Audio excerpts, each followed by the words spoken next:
Hey there, it's Coach Jamila again. And for those of you that are new to the group, I'd like to welcome you and to let you know I am a transformation life coach and also the creator of the program Finding Love After Divorce, which is an online program where you can learn how to get over your ex-husband and stop being so bitter and angry, how to stop attracting the wrong men, and how to get clear, crystal clear on what you want in a new relationship, and then how to succeed in one. So in this video, we are talking about daddy issues and relationships. And this is the third and final part of this video series that I'm doing. And this video is talking about how to overcome these daddy issues and succeed. And so one of the things that we've talked about in the first two videos, and I would encourage you, if you haven't watched them yet, I marked them as announcements here in the group. And so you definitely want to make sure that you take a look at them so that you understand kind of the background. We just, I just did an oversimplification and broke it down into basically two categories. As far as daddy issues go, if your father was emotionally unavailable, that was what the first video talked about. And then the second one talked about if he wasn't even around, if he abandoned you, where that kind of leaves you. And really the point being, how does that experience affect you when it comes to what you say to yourself? The inner limiting beliefs that you begin to believe about yourself in men and relationships, and then also how those feelings that you have, those beliefs, play out in your romantic relationships with men. Okay? So that's what we've talked about so far. And so it's really important that you take a look at those videos. Everything might not be true. There's always exceptions, like I said, but if this applies to you, then you definitely want to keep watching, okay? Because what I want you to do when you look at those first two videos is I really want you to understand the parallels and to really identify if there is in fact a parallel between your relationship with your father, or let me say this, and or the relationship between your parents, how you saw them interact as a married couple, or if they were divorced, how they dealt with one another, and how you have seen that play out in your romantic relationships with men, even in the man you were married to and divorced, and any subsequent relationships, and even before you were married. Those relationships, look to see if you can identify a pattern and a parallel. The other thing that you want to do when you're watching those two videos is you really want to take some time and ponder over, because here's what you really need to understand is when you get clear on those, what the parallel is, if it exists, what you want to understand is what are you bringing to the table, okay, as far as your pattern and that keeps causing you to make bad decisions and being attracted to what's familiar and not what's good for you, and continuing to be in these relationships that just aren't serving you and not really meeting your needs and giving you what it is that you want, which is to be loved, respected, made to feel valuable and important. That's all any of us want, okay? And so what I'm going to give you now is an exercise, and this is an exercise that I do with my one-on-one clients, okay? And I'm just going to walk you through it a little bit. You're going to need paper and pen, and I'm going to tell you right now, this is not something that you're going to be able to get done in like the next 30 minutes, okay? This is going to take some time. I'm also going to tell you that I am not a counselor, I'm not a therapist, I'm not a mental health professional. And so if you have some sort of really deep-seated trauma like molestation or very severe physical abuse, things like that, that's not what I'm trained in. That's not what I do. But, if you just have these kind of basic daddy issues, not saying that this exercise won't help you if it's been more severe, but again, I'm not in that realm. That's not what I do. I'm a coach. And so what I do is help you to identify negative thought patterns and to change them. I do not treat or diagnose any sort of illnesses or things related to trauma, okay?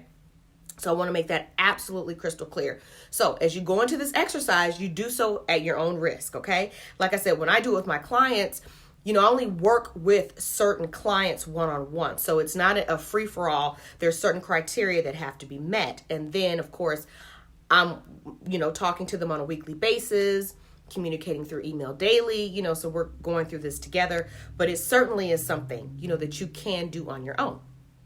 And so the first thing I want you to do is it's a visualization, okay? But the first step is paper and pen, because I believe in the power of putting pen to paper, okay? I get it. We have our phones, we type our notes, we type on the computer, all of that. But when it comes to things of this nature, emotional things, I am a firm and strong believer in writing, the physical act of writing it out. And even when it comes to your journaling, there is something therapeutic and a release that happens when you write it down and you see it and it's like it's coming out of your body, okay? So for the exercise, what you are doing basically is you are writing a letter to your father. Now, this is not a letter that you are ever going to send. This is not a letter that you are ever going to read to him in person. This is for a visualization. This is simply for you to heal this wound, okay? So the first thing that I want you to cover in your letter is I want you to just write this down. I don't want you to write the letter right now, but I want you to write these bullet points down. So when you do it, you'll know how to flow with it, okay? So the first area I want you to touch on when you write your letter to your father is I want you to write down those things that you're grateful for. It could be as basic as, well, I'm just grateful that you gave me life. Because maybe that's all he did. He didn't do not anything else for you. But really think about that. What do you have to be grateful for from him? Then the next section of your letter, and this is probably the one that's going to take the longest, is I want you to talk about how he let you down as a father. And I want you to be brutally honest. Again, remember, he's never going to read, hear, or see this. This is for you. And you cannot continue to play this game with yourself that, well, I don't want to think about it, or I don't want to be negative, or whatever. Okay, guess what? Because you have never dealt with it, you haven't processed it. It's still in your body, it's still in your mind, and pushing it down and trying to pretend like it's not there and being positive or whatever, it's like putting gravy on garbage. It's still nasty. So you are taking out the trash, okay? Because you have a right to speak the truth about your experience. It is not disrespectful to your parents. It does not mean that you were ungrateful somehow for what they did do right. We're not talking about that right now. We're talking about the stuff they didn't get right, because that's the stuff that's got you jacked up and ending up in these relationships. And that's the stuff that we have to deal with. And this is a private, personal exercise that you're doing on your own. And you don't need to explain it to anybody. You don't need to tell anybody that you're doing it. And you really don't need to apologize for it. But it's something that's going to help you to move through so you can actually feel and have a healthy sense about your relationship with your parents, these people that gave you life. And so I just want to make that absolutely clear, because this is where people struggle. Because, it's funny. Like I said, this is an assignment I give to my clients, but it can actually take them weeks to get started. And sometimes when they start, it can take them weeks to finish, because it's very hard to face things that are painful. It's hard to face it, but here's the thing. It's still there.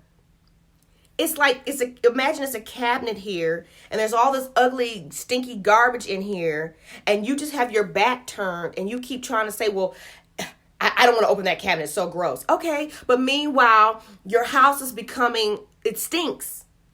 And you know that garbage is there, and nobody wants to come visit you. You're losing friends because you won't deal with it.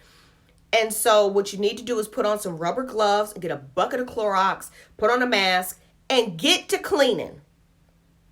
Because the more you procrastinate and keep trying to spray air freshener, that's not solving the problem. And so that's my point. And so that's why I'm being a little bit firm and pushing you here, because we're not working one-on-one. And so I can't talk to you every day about this, but watch. If you find yourself procrastinating and dragging your feet on this and making excuses and telling yourself those old stories that you tell yourself, or you try to sugarcoat it or put on rose-colored glasses, Okay. And I'm just going to say, okay, continue to sit with that nasty cabinet and keep spraying air freshener and losing the things that you want because your house stinks. It stinks. And pretending like it's not there and not dealing with it is not going to get you what you want. So far, we've got gratitude. And then now the section where we're keeping it real, brutally real, honest, whatever. Get it all out, okay? And this is going to require a lot of paper.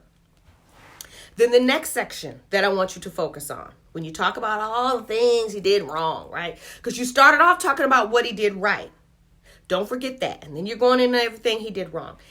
The next section is you're now going to talk about how his fathering or lack thereof, how it affected your relationships with men.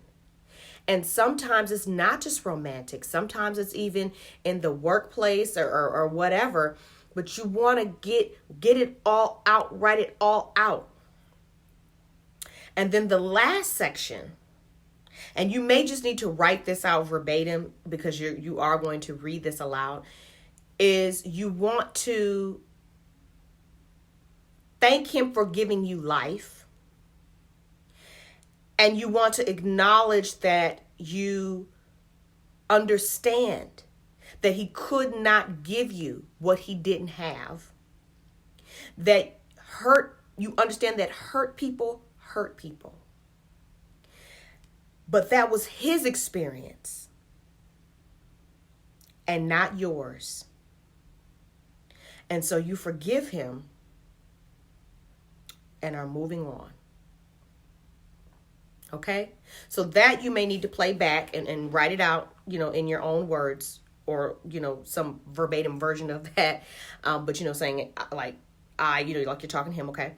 And then and go in the order I'm telling you. Do it exactly as I've explained to you. Don't be jumping all over the place and you getting all here and there. No. And get the whole thing done, okay? Get the whole thing done.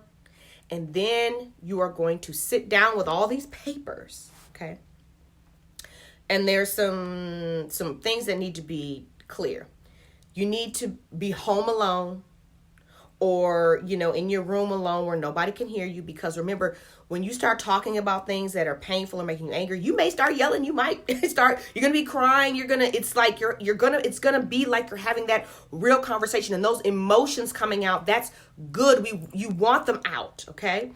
I've had clients, they had to go sit in their car, in the park because they knew they were going to get loud, and she lived in a condo, didn't want her neighbors to hear. So, but you're going to sit at a table or, whatever, but you're going to sit in a chair and you're going to put a empty chair across from you. Okay. So this is a visualization, and you're going to imagine that you are talking to your father. And here's the thing. I had 2 clients, their fathers were dead. So it doesn't matter if your father is alive or dead. Even if he's dead, you have to, because you're still suffering with all of that stuff, and you have to get it out, okay? You're going to imagine he's sitting in that chair, and you are going to read this letter to him.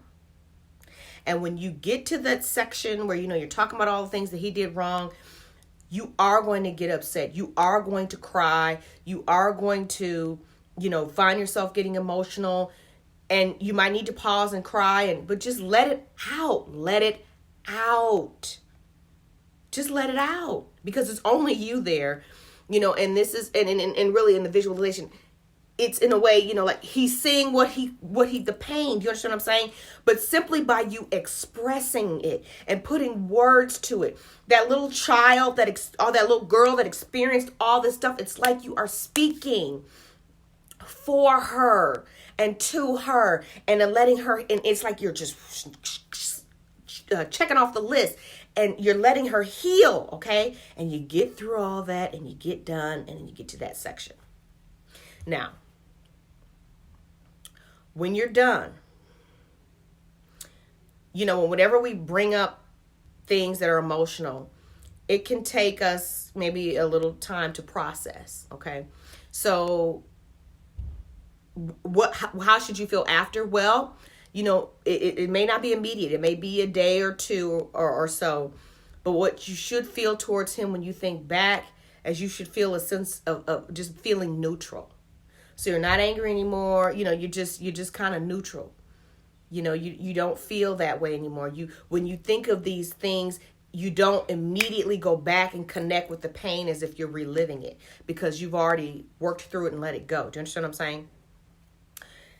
If after you have that conversation with your father through this visualization, you feel as though, or something else comes up, some more memories come up, or you still feel angry, that means you need to have another conversation. And so in that case, you need to sit down and continue to add to the list of whatever section, whatever came to you that you want to address with him. But remember, when you have that conversation, always beginning with that gratitude, then getting into those things that he did wrong, and then ending on that note of forgiveness, of acknowledgement, understanding, and forgiveness. Okay? And that's how you always want to move through it. But you may need to have more than one conversation to completely work it out. Now, when I've done this with my clients, what have they experienced? Like I said, that feeling of neutrality. Because now they no longer, what it does is it disconnects you from him. He's no longer responsible for your unhappiness and for why you keep failing in relationships with men. It's done. Now instead of playing this thing out over and over again, you can stand in your own. Do you understand what I'm saying? And so you're standing in your own. And now you can say, whew, those things he said about me, those things he made me feel, none of that's true. And then you can start giving yourself the positive words and feelings that you needed to have in order to grow up, and be as a whole woman emotionally and step out into the world in a different way. And so how you do that is through affirmations. Now, just saying random stuff, that's not going to really help you. But through videos 1 and 2, remember we talked about those things that you've said to yourself as a little girl as a result of your father being emotionally unavailable or completely abandoning you.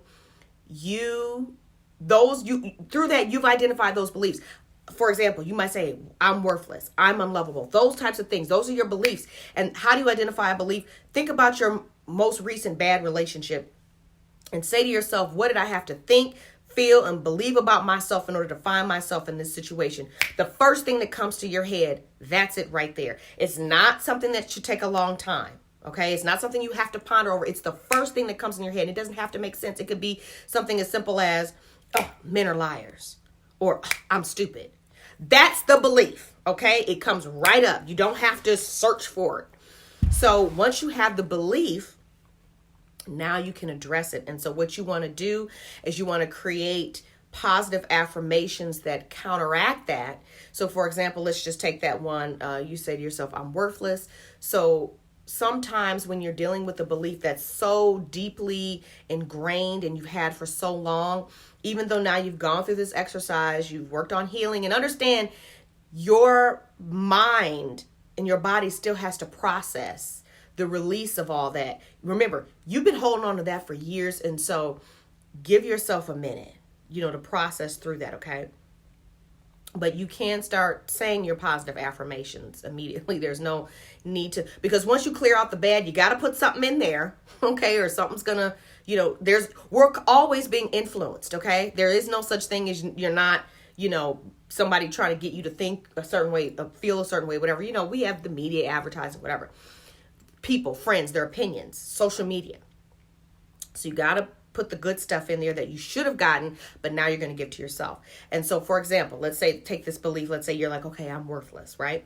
So sometimes it can be hard to just give yourself a new belief that's just the complete opposite. You want to do that, but it may be easier for you to say something like, rather than saying, if your belief is I'm worthless, saying I am worthy. Okay. I'm sorry, just somebody's texting me.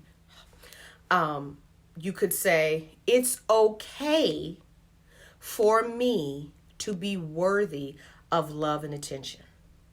It's okay for me to be worthy of love and attention. Sometimes that's a good place to start. That's easy, okay? And you say that.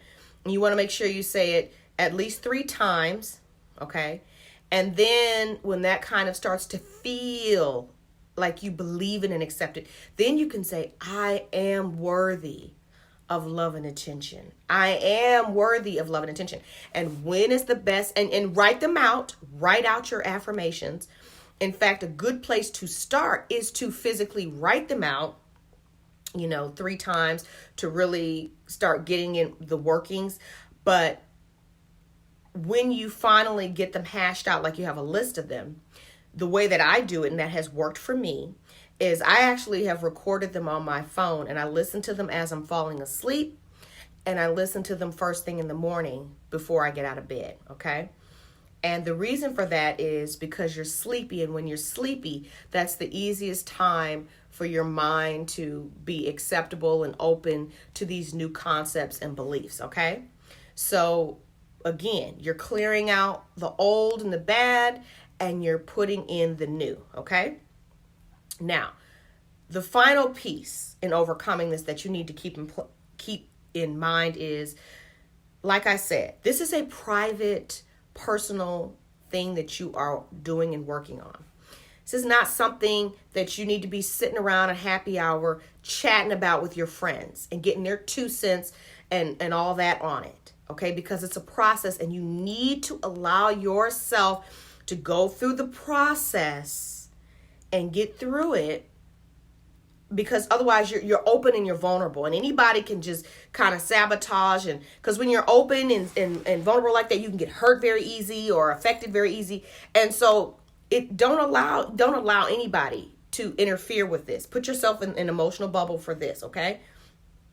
Now, what you want to understand is that you've cleared that out, right? So you've dealt with those issues that have been causing you to get into these bad relationships. Now you're working on implanting new and better thinking through your positive affirmations that are addressing these beliefs that have been driving your relationships off into the ditch, and you're working on that. And the final piece is your friends, your typically your girlfriends and things like that. You need to be careful about who you are associating with and spending your time with, because you want to be around people that are going to reinforce your new way of thinking and who are not still stuck in the old way that you used to be and think and believe. And you may even find yourself feeling a certain way, like, I'm not really on that page anymore, or I don't agree with that anymore. And it's not like you need to have some conversation or confrontation with them. You just slowly, back away. Sometimes relationships just grow apart, and that's just how that works. But you need to be careful about who you are associating with during this time and going forward, because you're trying to grow, you're trying to change, you're trying to become a better version of yourself. And not everyone in your life is going to be happy to see you growing and changing, because sometimes they take it personal, like it's a reflection on them and what they're not doing, but that doesn't have anything to do with you.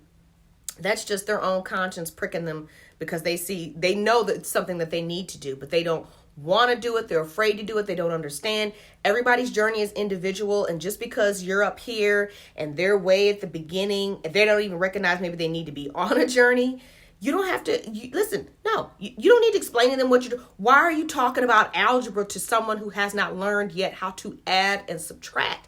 Shh. Why are you debating and arguing with people who don't get it, won't get it, and don't need to get it for you to do what you need to do to be happy? Okay? So if you have any questions about this exercise, like I said, I went into a lot of detail with you in this video. This is exactly what I go through with my clients. If we ever get the opportunity to work together one-on-one, then you will get to experience this along with a couple of others. And the truth of the matter is, as many of you know, I am expecting, and so I'm not taking on any new clients until the fall of this year, fall 2020. So the only way you really have an opportunity to work with me and benefit from some of my knowledge is through my online program, Finding Love After Divorce. And I've put the link for that in the description for this video. Like I said, that program is designed not so much to address these deeper daddy issues, but it does touch on them a little bit. But it really is designed more so to focus on helping you get over your ex-husband and your anger and your bitterness towards him, getting over attracting the wrong guy repeatedly, and getting crystal clear on what you want in a new relationship and then how to succeed in that new relationship, because that's a huge part of why sometimes we keep failing, is because we don't even know what we want. And so if you go out there and you don't know what you want, like if you get in the car and you just start backing out the driveway, you're going wherever it's random, you're wasting gas. You got to have a destination in mind. And if you're not familiar with how to get there, you need to have pulled up your GPS. So that means there's some planning involved. There's some thought involved. And so that is what needs to happen before you get into a relationship. Is you need to be crystal clear on what it is that you want. You need to figure out what your issues are and address them, which the online program deals with how to do that, so that you're not bringing your stuff to the table and sabotaging a good relationship, or continuing to attract that bad relationship that's familiar and not what's good for you. And then also, how are you going to maintain that new way of thinking and being? And my online program addresses that as well. And like I said, there's a link for that in the description. If you have any questions about that, you can also comment below. Like I said, this exercise that we've talked about in this video, very deep, so it's going to take you some time, and that's okay. Like I said, I've linked this video in the announcements here in the group. Whenever you finally work through it, feel free to comment and let me know how it went for you, or you can DM me if you just feel like it's too personal. But I'd love to hear how this worked for you, what your thoughts are on it, and what your hope really is moving forward, now that you have addressed these daddy issues. So I want to thank you for watching. I hope you all enjoy the rest of your day, and I look forward to seeing you here. All right.